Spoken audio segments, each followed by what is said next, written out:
Greetings VFI news supporters and anyone else watching this video. There was a lot of kinetic activity this week, and even as I'm taping this video, we're expecting more of the same. Now if I dive under the table during the broadcast, but there's no water so I won't dive there, you'll know why. All of Israel is on high alert this week, following a series of events which included a Hezbollah rocket attack that killed 12 Israeli children and Israel's assassination of the Hezbollah leader responsible for that strike. Another terrorist leader was taken out this week in the Iranian capital of Tehran, and although Israel hasn't taken responsibility for this strike, Iran is blaming us and making fiery threats of revenge. All that and more is just ahead on this week's edition of VFI News from Israel.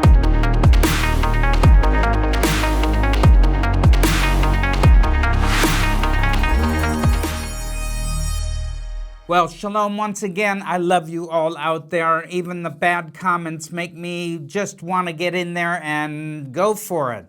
And the good comments are even better because it shows that all we need is love. Anyways, we start this week's report with a barrage of rockets and missiles fired into Israel last Saturday by the Iranian-backed Lebanese terrorist group Hezbollah.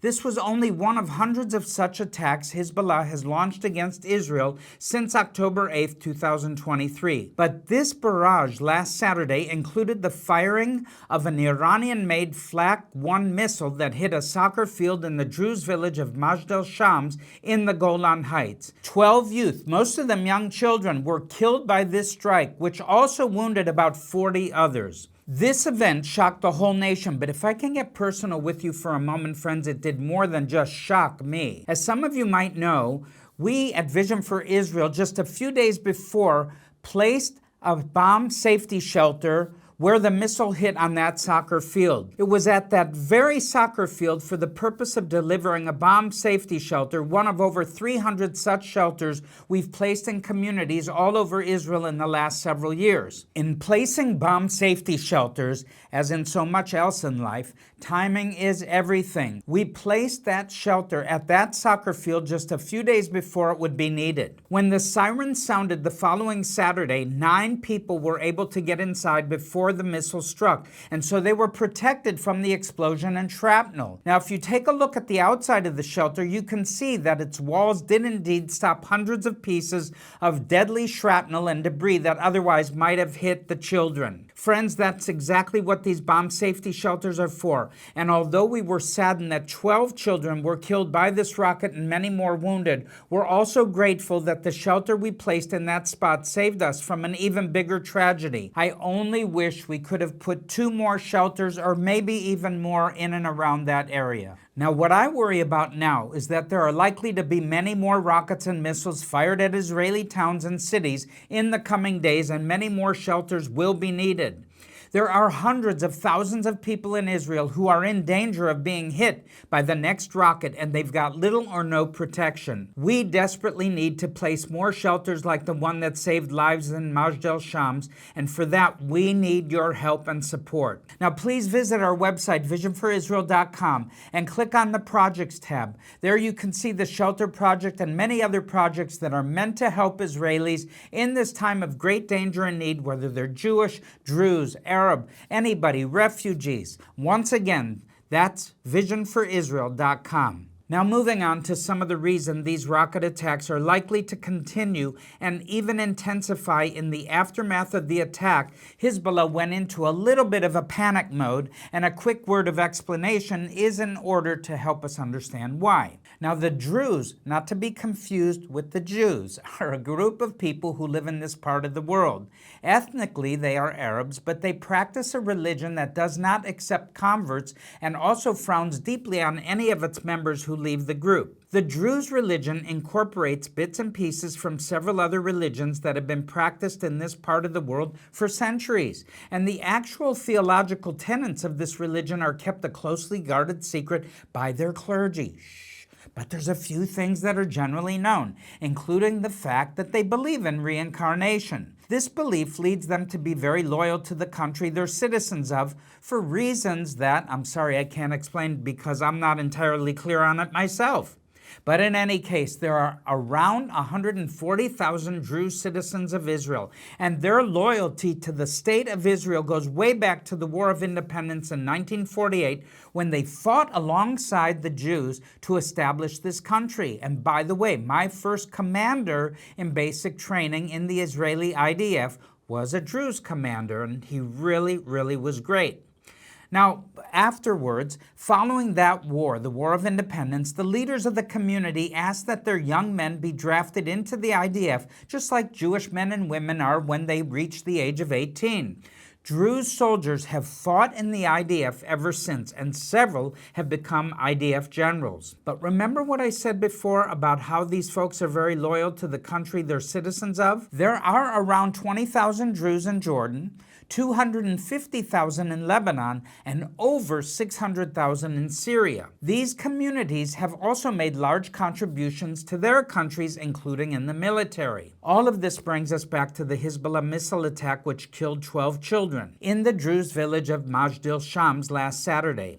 Hezbollah leaders must have panicked when they realized what they had done, as it has the potential to cause them big problems with the Druze communities of Lebanon and Syria. Because of that, and also because they know that killing children, even on accident, is deeply frowned upon all over the world, an initial statement by Hezbollah said that the missile that hit Majdal Shams had been aimed at a nearby IDF base. Well, then the story changed, and Hezbollah started saying that it wasn't one of their missiles at all, but rather an Israeli Iron Dome missile that went off course and hit the soccer field.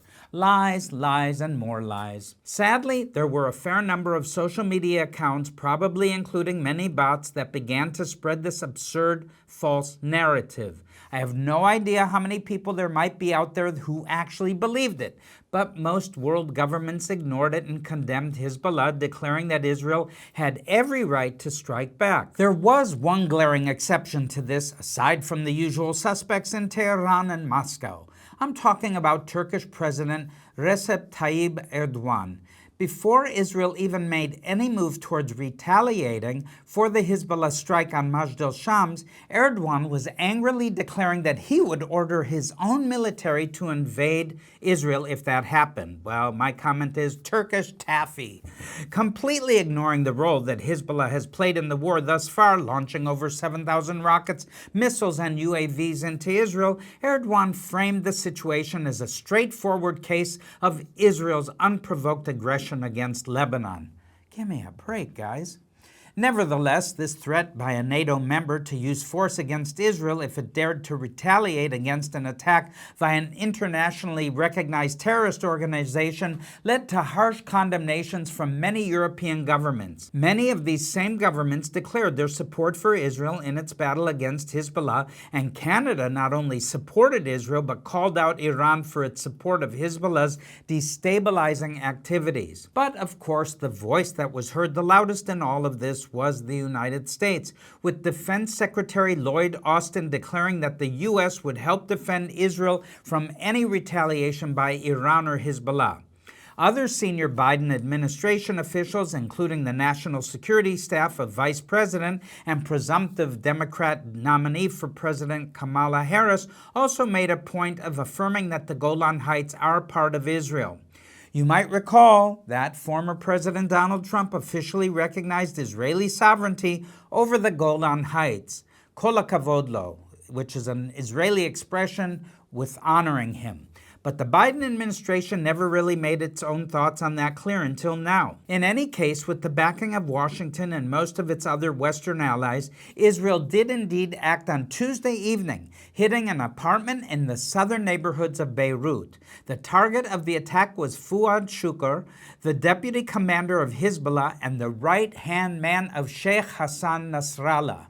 This man has been an active member of Hezbollah for decades, and the U.S. has had a $5 million bounty on his head since his involvement in the car bomb attack on the U.S. Marine barracks in Beirut way back in 1983.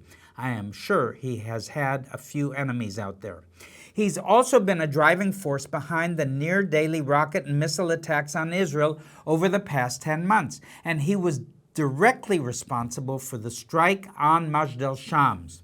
That should tell you everything. He also had assumed command recently of Hezbollah's effort to build an arsenal of precision-guided rockets, and this might be a good place to mention that this is one of the biggest concerns of Israeli defense officials in the current crisis.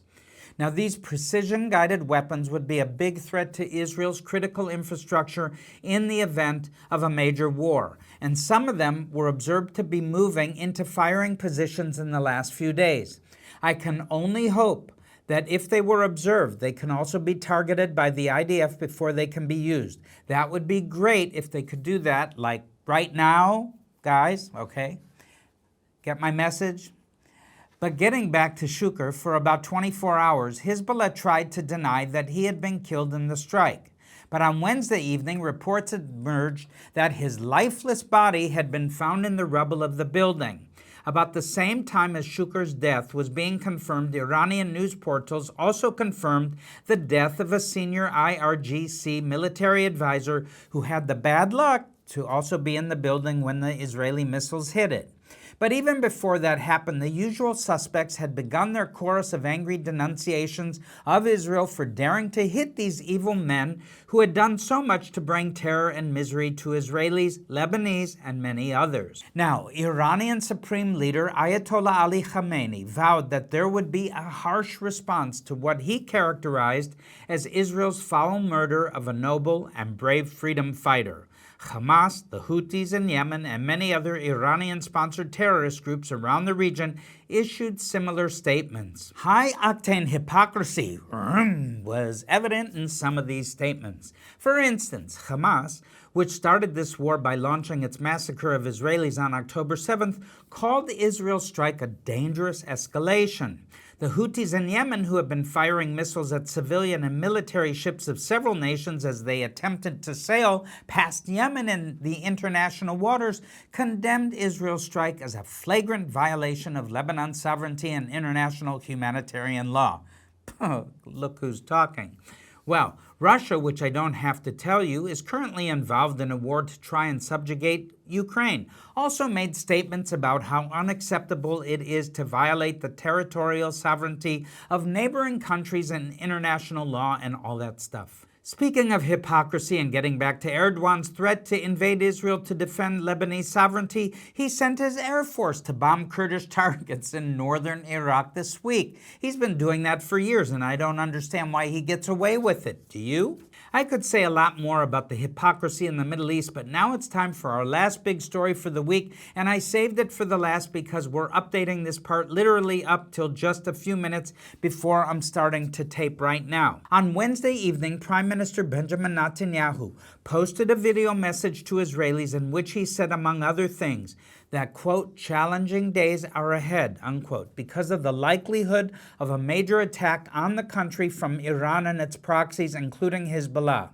This is because of the incandescent rage the assassination of Shukr has prompted in the Iranian regime. But even more than Shukr's assassination in Beirut, the assassination of Hamas political bureau chief Ismail Haniyeh in Tehran just a few hours later has really got everyone upset.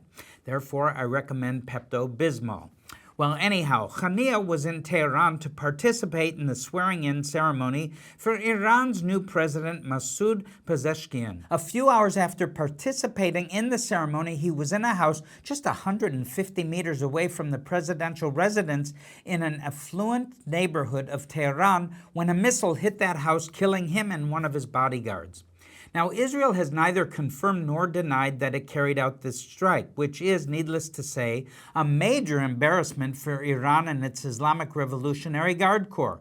But U.S. Secretary of State Anthony Blinken has officially denied U.S. involvement in the strike, which kind of narrows it down to a few possibilities.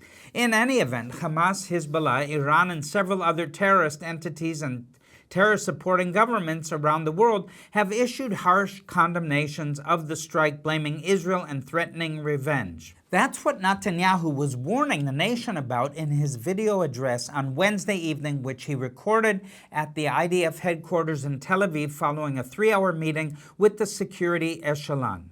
He summarized his warning by saying, We are ready for every scenario, and we will stand united and determined against every threat. Israel will exact a very heavy price for any aggression against us. Continuing on, the murder of innocent children has been added to the unending suffering of the residents in the north, our dear ones who have been exiled from their homes and whose communities have suffered serious attacks, and for this we will not be silent. Quoting him again, everyone who takes aim at our children, everyone who murders our citizens, everyone who harms our country, their blood is on their own head. Meanwhile, President Isaac Herzog issued a rare statement to the Israeli public saying, "We did not desire war and we will not desire war, but we must be prepared."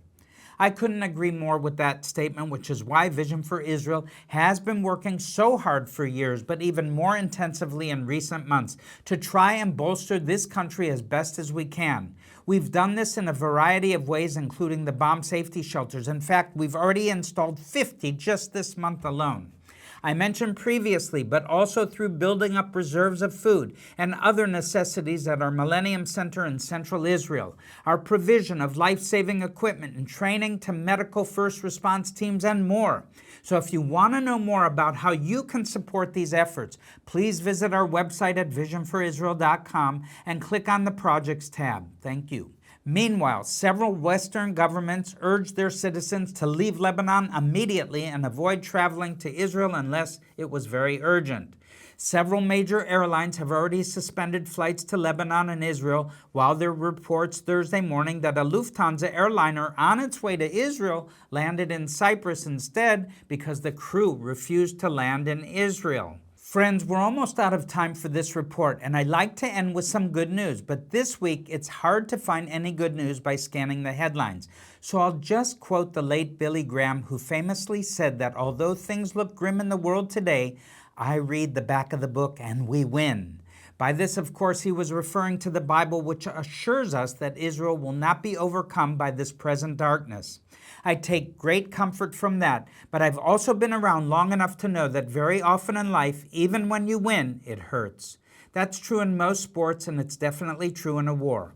I'm not worried that Israel will lose this war, but I am worried about all the people who will get hurt. So please join me in praying for this situation. And if you want to do more than pray, again, please visit us at visionforisrael.com. Please subscribe to the Vision for Israel YouTube site. Give us a thumbs up. And to find out more, we'd just be happy if you write to me, and I'll see what I can do to write you back at info@visionforisrael.com.